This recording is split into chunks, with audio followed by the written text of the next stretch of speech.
Le sourire est d'or pour la horde d'objectifs braqués sur le jury.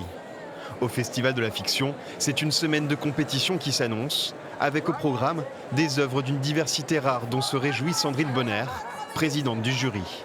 La sélection est à la fois large, très diverse et puis nombreuse puisqu'il y a plus de 40 films à voir. Le cinéma et la télévision, puisque j'ai aussi fait de la télévision, ça m'a beaucoup éduquée et donc c'est important, c'est indispensable dans nos vies à tous. Derrière les paillettes et une cérémonie d'ouverture en grande pompe, le Festival de la Fiction, c'est aussi l'opportunité pour les stars d'être à proximité de leur public. Merci. Ah bah venez. Pour des photographies qui seront toujours plus nombreuses sur le Vieux-Port. Il fait beau, c'est chouette, le lieu est super.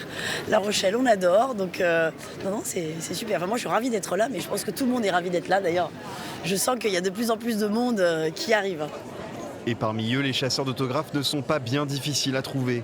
Assis sur leur tabouret pliant, André et Bérangère Algouette gardent l'œil sur leur trésor. Plus de 9000 griffes de personnalités, toutes consignées dans des carnets.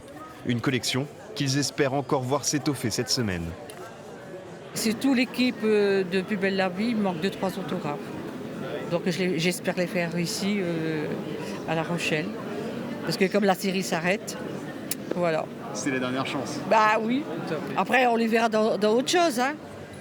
Pour profiter du festival jusqu'à samedi, rendez-vous sur la billetterie en ligne. Les places y sont gratuites, mais en nombre limité.